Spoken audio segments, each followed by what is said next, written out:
Hey everyone, welcome to RVBs and Friends. I'm Remy, I'm Renon. And I'm Ryan. and today we're going to have a little bit of fun. We're going to be covering a fun level 7 build of our choosing. Our builds include some coolness stuff added in Tasha's Cauldron of Everything, so make sure to ask your DM if they allow it at your table.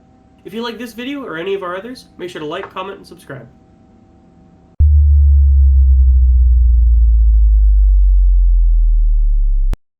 The Beastmaster archetype in Dungeons & Dragons has always been one that I've been very fond of. Sadly, it wasn't given much love by Wizards of the Coast in its initial release in the player handbook.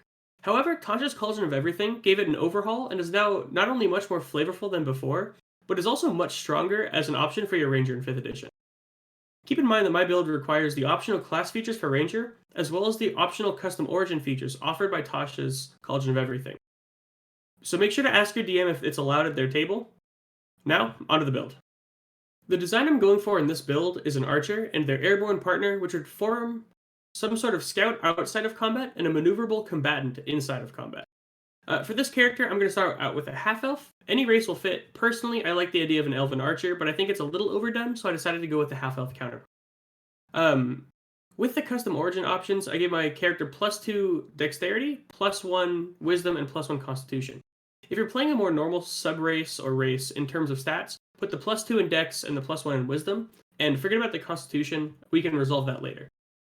For skills, I chose acrobatics and investigation, and my language was Sylvan. Sylvan is a bit of an odd choice for many players, but as a ranger, I imagine that you would come in contact with the Fae at some point while on your adventures. For my background, I chose the Outlander, as it's the bread and butter of any ranger out there. If you're looking to add some more spice to your character, you can choose Hermit or even Folk Hero if you're willing to put in the effort to flavor that sort of backstory. For my stats, I have what's on screen. I have a 12 in strength, a 14 dexterity, 14 constitution, 8 intelligence, 15 wisdom, and 8 charisma. If you didn't get that extra point into constitution earlier, then drop your strength to a 10 and bump that constitution up from a 14 to a 15. And yes, even though it doesn't immediately change something, that bump will matter later on. We're going to use a feat later to finally get that up to a keystone level. And finally, we're going to take all 7 levels in Ranger because we just love nature.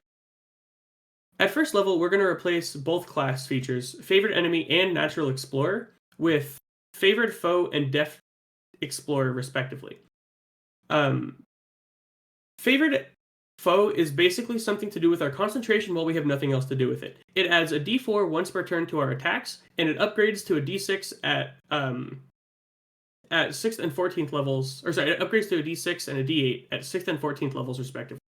Deft Explorer gives us some cool features such as Canny, which gives us an expertise on a skill of our choice, and Roving, that makes us a little bit quicker and gain a climbing and swimming speed equal to our move speed, which is quite useful, especially when you're a ranger. And because we're going with a damage-oriented sort of build, I chose the archery fighting style because that +2 to attack rolls is essential if you're going to be using a bow. Make sure to enable the additional ranger spells portion because there are the spells granted by Tasha's that are not available to regular rangers. At 3rd level, I replaced Primeval Awareness with Primal Awareness because Primal Awareness spells that are given to you are quite good, and Speak with Animals and Beast Sense in particular are both great spells to always have prepared and be able to cast at will.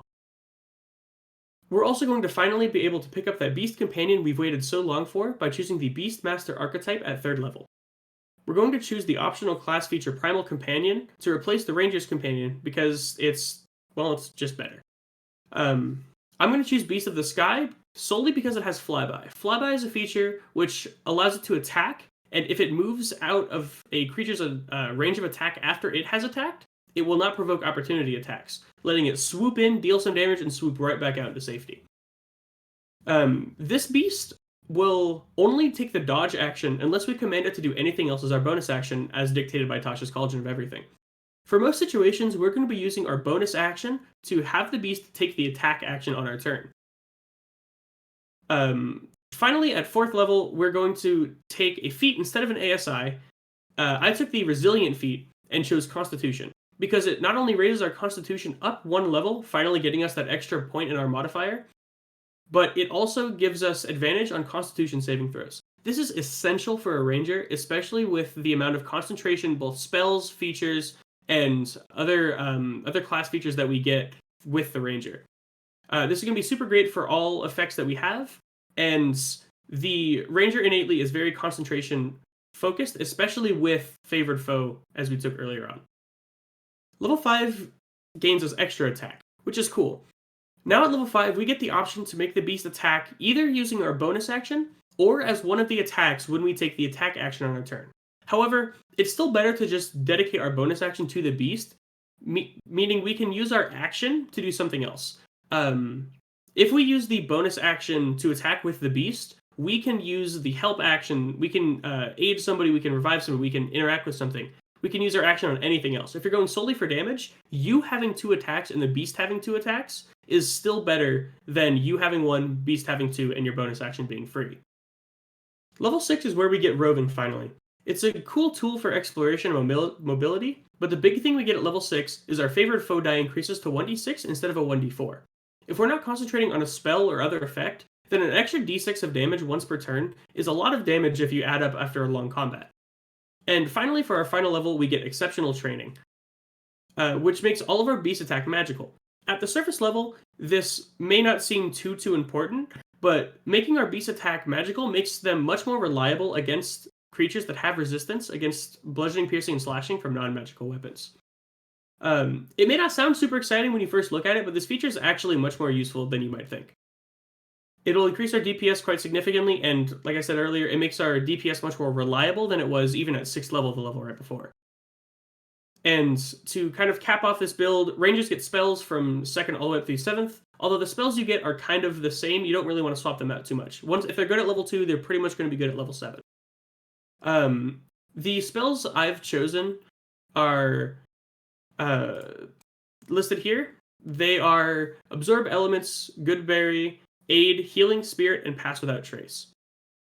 I went mostly with defensive spells because that's how I tend to play Ranger, but if you're looking more for offensive spell list, look into spells such as Entangle, Zephyr Strike, or Summon Beast. I would recommend staying away from spells such as Hunter's Mark and Searing Smite.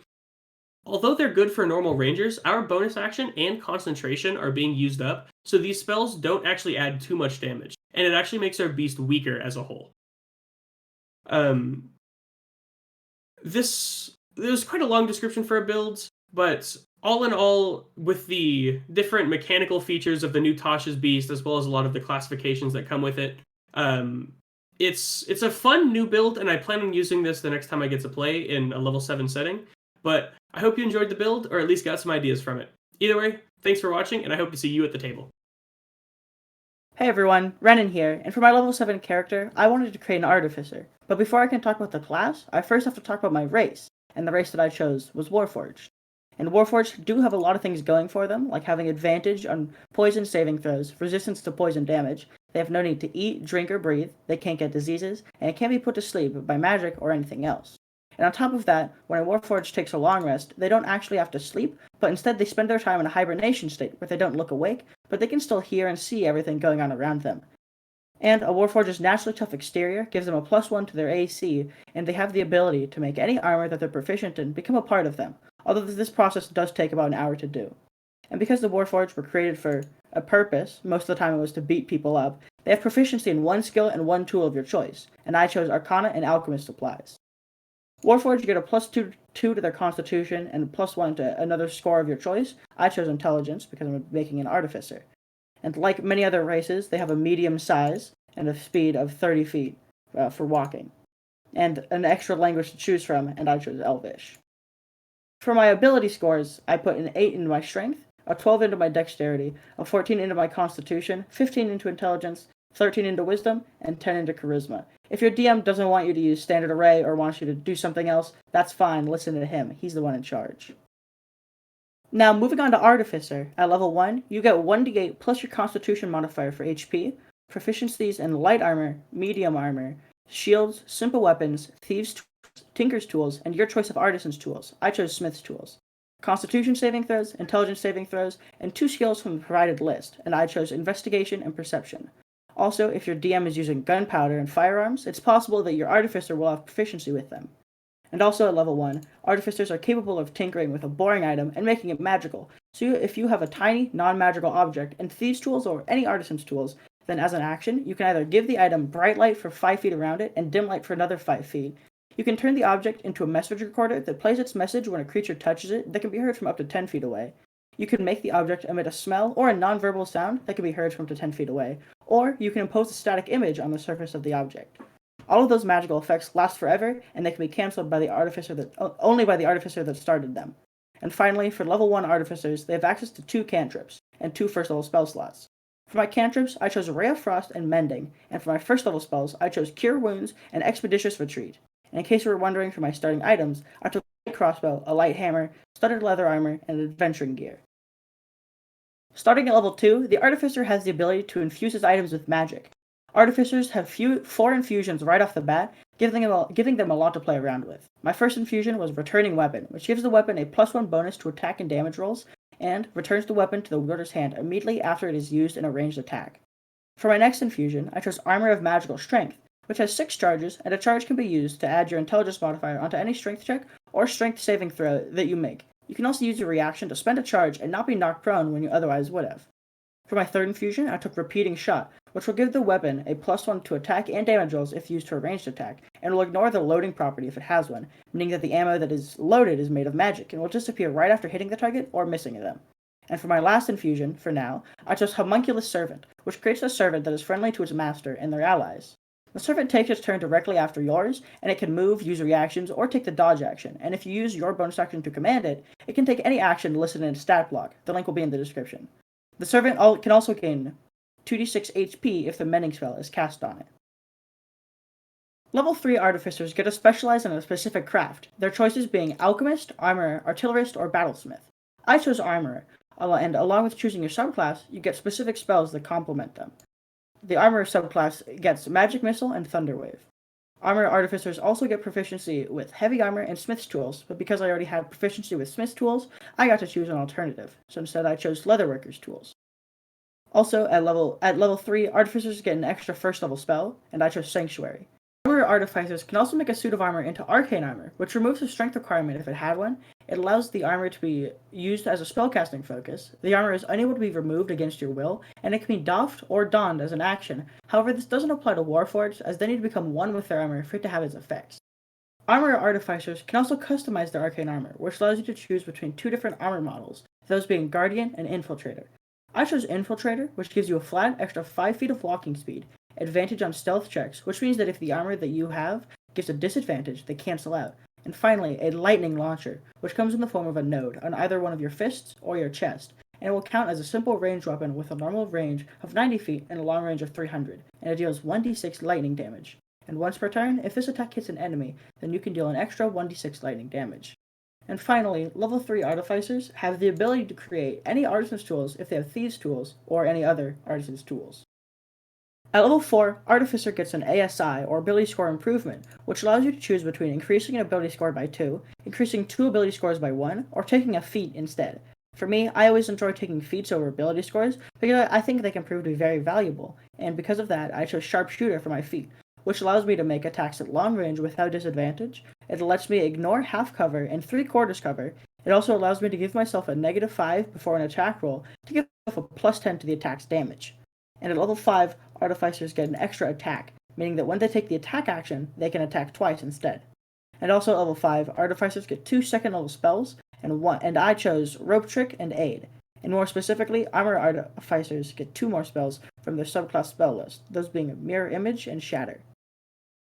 Also at level 6, you have your proficiency doubled for any ability check where you use a tool that you're proficient with. And at level 7, you can have moments of brief geniusness where you can use your reaction to add your intelligence modifier to another creature's ability check or saving throw. You can use this ability equal to your intelligence modifier, and you regain all uses on a long rest. And also at level 7, you get 1 extra second level spell, and I chose Alter Self. So that's the end of my build. If you have any questions, comments, or concerns about how I said Artificer or anything else, leave a comment and make sure to like and subscribe while you're down there. Thanks for watching. For my level 7 build, I'm going with more of a support build. I picture this person as someone that wants to go on adventures but doesn't really want to get hurt in battle, so they're going to help out where they can, but they're very, very, very nervous about getting out there and getting hurt. To start out with, we're going to pick Lightfoot Halfling as our race. I can see this person's very skittish, and for this race works great. If the battle gets heated, they can try and hide. The racial traits that will help this build out are Lucky, where you can reroll a nat 1, and Naturally Stealthy, where you can attempt to hide behind a party member one size bigger than you. So as the battle draws closer to this person, they're going to try to hide and sneak away from them, which probably will happen quite a bit. For this person's background, going with Acolyte here. This will help the overall backstory as they studied with the church and they thought that their duty was best served out in the field, but yeah, they've only known the safety of the church walls. They're very nervous about it, and they definitely don't want to get into battle if they can help it. Because this person's super nervous all the time, I'm going to go with Rogue for level 1.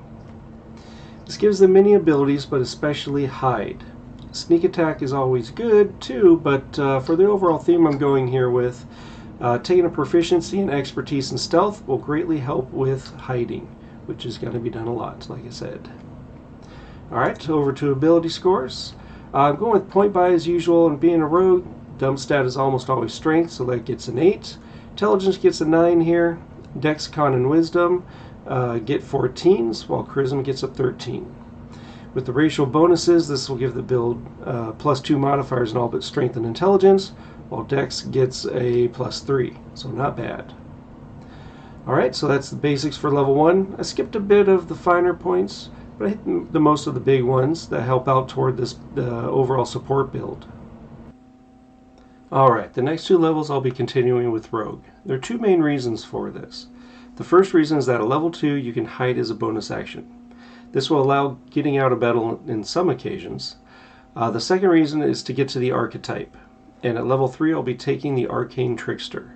This will allow this person to gain access to some very helpful magic spells. As within the Arcane Trickster, you need to get Mage Hand. This is a very useful cantrip, and for this build especially, but I'll go into that later. The second cantrip I'll be taking is Minor Illusion. In my opinion, probably one of the most useful cantrips in the game, and every rogue should have it too. There's nothing like putting up a false wall in a dungeon and hiding behind it, or since this build is a Lightfoot Halfling, throw up a statue of a large person in a garden and yep, they can hide behind that too. The last cantrip, we need a bit of firepower, so we'll be taking Toll the Dead, which is one of my favorites. Now for the first level spells, there's a ton of options, but for this build we'll be going with False Life, Featherfall, and Find Familiar. False Life is a nice easy way to buff someone in battle and give them 1d4+4 temporary hit points. Featherfall is always useful, and who can't use a trusty animal friend? Oh man, Find Familiar is a critical spell for any support character. You can have your familiar cast your touch spells as if you cast it, but it can be up to 100 feet away. Oh look, I'm 30 feet away from my fighter? Not anymore. Send out the familiar. As you may have heard me mention, this person loves to help out.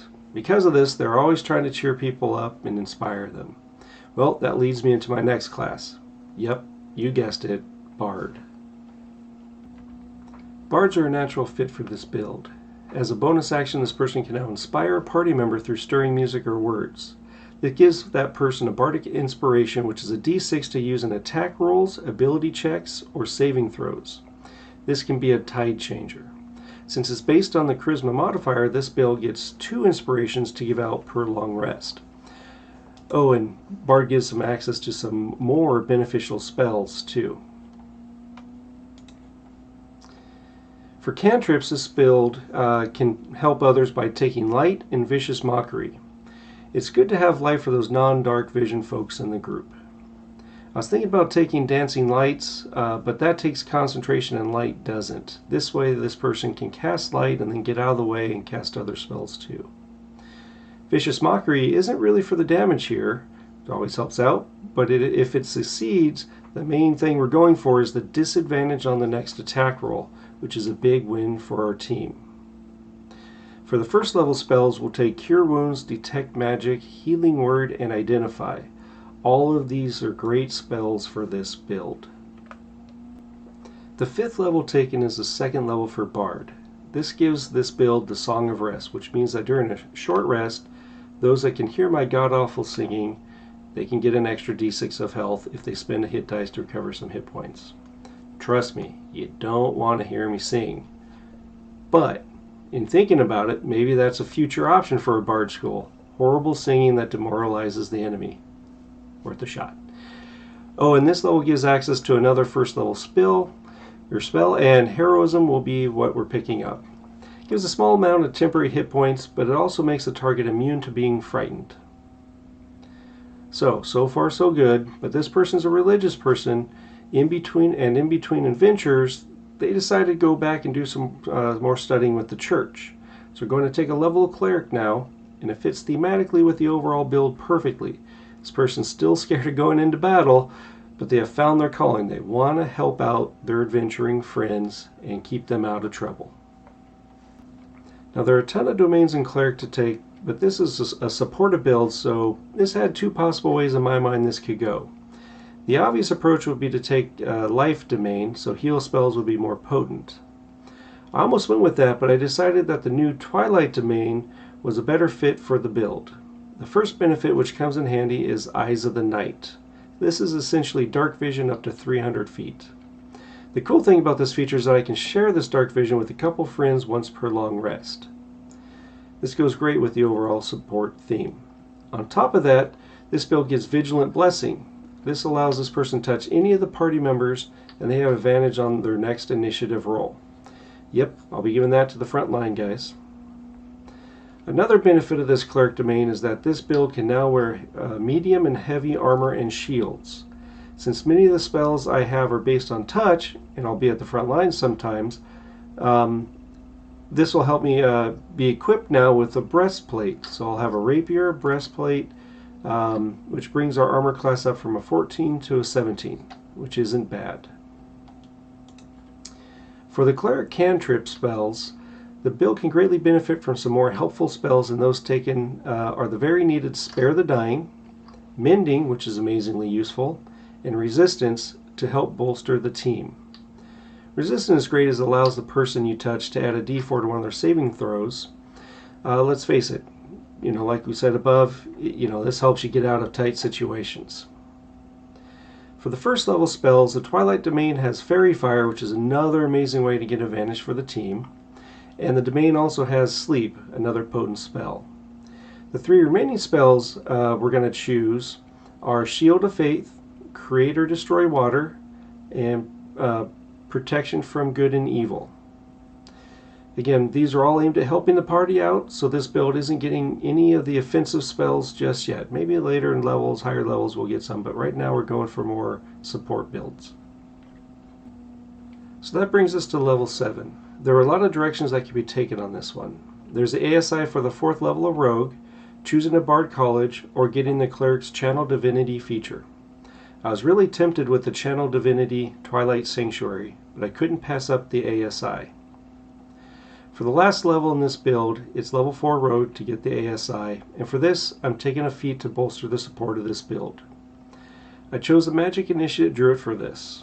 Okay, it's a stretch thematically on this one, but hey, going for Goodberry here. Goodberry not only restores 1 health, but it feeds you for a day, and I may have already taken the Create Water spell, so if we're crossing a desert or going into the Underdark, I got the team covered for food and water. For the cantrips, this build is getting Create Bonfire and Frostbite. I took Create Bonfire in case we're stuck out in the cold and need some warmth. It also has a lot of other uses too. Frostbite has a little bit of damage, but if it hits, the target has disadvantage until the end of its next turn, and that's an amazingly useful spell for this build and will be used a lot. Well everyone, I hope you liked my build. As I was putting this build together, I was having fun thinking of all the ways to help out others. I gotta tell you, this is definitely a build I would love to play.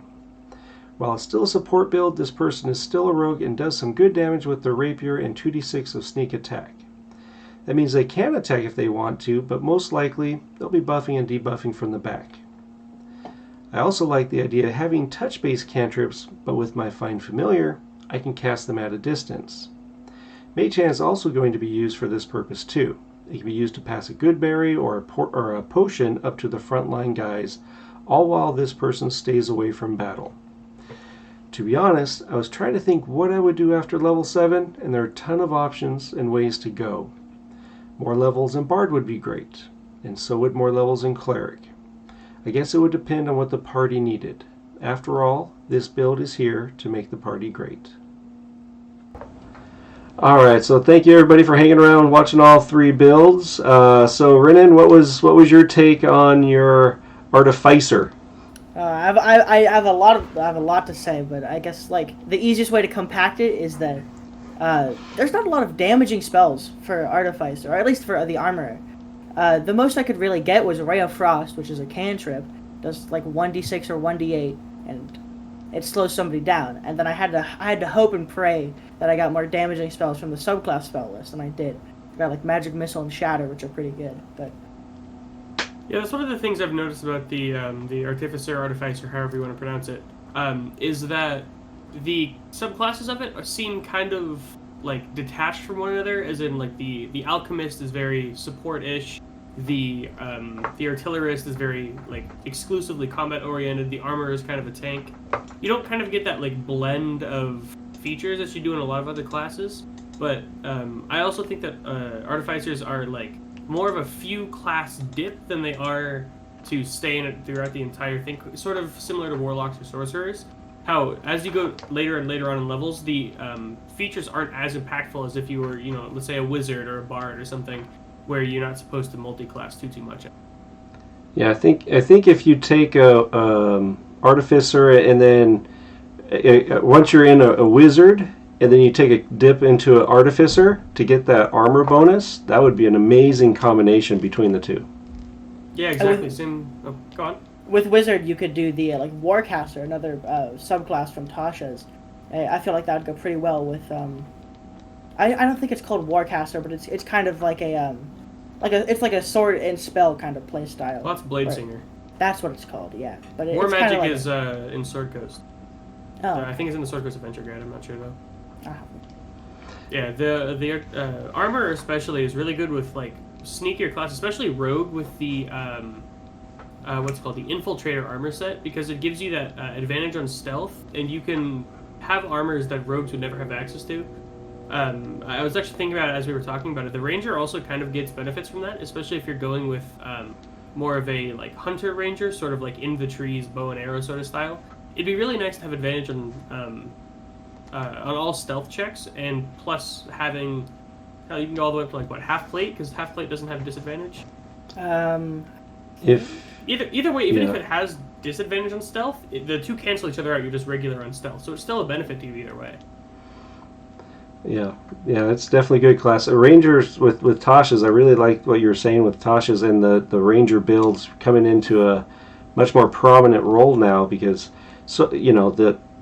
even outside of combat, the options to do the things you can do, but combat as well, it just really expanded that the Rangers repertoire pretty good.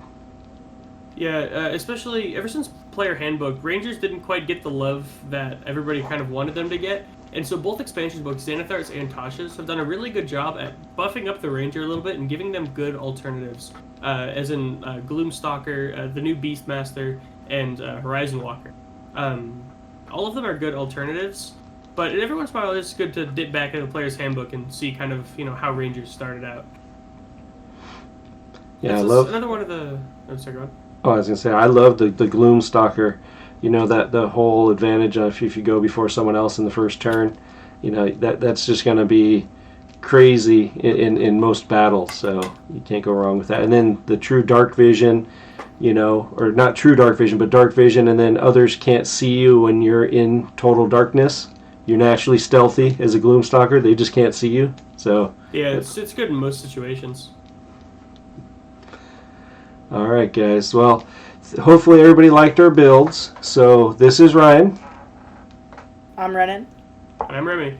And if you guys like what you saw, just hit that subscribe button, and we will put some more content out there for you guys shortly. Thanks, everybody. See you later.